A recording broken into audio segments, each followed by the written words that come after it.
An elementary school classroom in a slum is a poem composed by Stephen Spender. It is included in the core curriculum of English Class 12, published in Flamingo, presented by Khadija. Spender took a keen interest in politics and declared himself to be socialist and pacifist. An elementary school classroom in a slum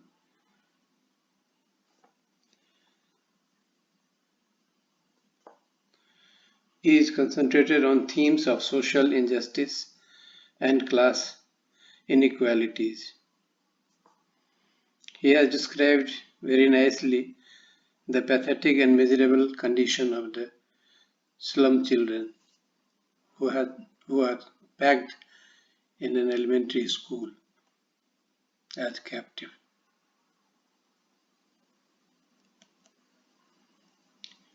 The students are advised to go through the poem, read the poem, underline the expressions first, try to understand, and after that they should read and listen this video. In stanza 1, the theme is portrayal of an elementary classroom in a slum. The children are hardly like the carefree, fun-loving, and enthusiastic children of an elementary school. They are expressed about joyless, pale children who are unhealthy and bogged down by too many burdens and lead a miserable life. They look diseased. They suffer from stunted growth and genetic disorders. The life is full of imagery of despair and disease. Apart from the dark picture to a little light of hope, even in this unprogressive world, a young boy has a dream to be away from his boarding classroom and play like a free squirrel which he sees from the window of the classroom. The gist of stanza 2 is poet dislikes the way donations are given upon the slum children. Social and economic reality is far removed from the rich world of beautiful valleys and civilization presented to them. Their future is dark and dismal. No change is brought about in their physical, intellectual, and social state. This is why all the donations can be called meaningless or fraud perpetrated by the capitalist. They do not really mean to bring any transformation in the lives of the unprivileged children. The donations are spent on decorating the room by hanging portraits, pictures of great persons, etc., or the maps of the beautiful scenery, which has no meaning by and large for the poor slum children. In stanza 3, here the poet is empowering what he said in earlier paragraph. He dislikes the tactics used by the capitalist. The world of Shakespeare and his works are of no use to them because they cannot read his literature, so he is wicked. Map showing urban lands is a bad example as it does not show or depict their own world of narrow lanes and hovels. It does not fulfill the interest of the unprivileged ones. They are doomed to live in uncertainty and ignorance. They are destined to struggle in a restricted existence. They are very poor and hungry and leads almost life of a captive and deprived lot. The gist in stanza 4 is having optimistic tone. The poet invokes important and powerful persons like governors, inspectors, visitors, rich people, etc., to make efforts to bridge the gap between the two worlds, the beautiful world of the great and the rich, and the deprived world of the slums. They should be given chance to see the outside world by arranging excursion and picnic. They should be taken out of their den.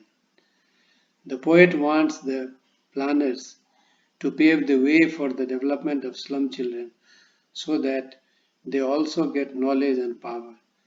They must be allowed to come out of the narrow lanes and dirty slums. They may be allowed to enjoy the beauty of the green field. Let their tongues express themselves freely. Only those people create history whose language have the warmth of the sun. Give them the chance to enjoy life with true colors. Some figures of speech. Repetition, far, far from the gusty waves, means children are deprived of joy of life. Simile, children's face like rootless weeds, like catacombs, slum as big as doom. Symbolism, weight down head. Metaphor, paper seeming boy with rat's eyes. History is theirs whose language is the sun. Transferred epithet, his father's gnarled disease. Read the following extract and answer the questions. Here questions have been put. The students are advised to write the answers from the discussion that has gone in the previous pages. Based on that, they should write their own answer. They should follow the tense of the question while answering. Again, in these two stanzas, the pages questions have been given here. First question is why Shakespeare is wicked, and map a bad example. Answer has been given. They have to find out from the discussion. It is also underlined there.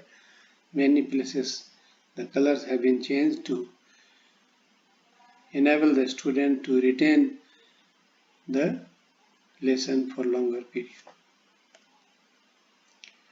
Comprehension questions are to be answered in 1340 words each. Why is Shakespeare wicked? And the map a bad example.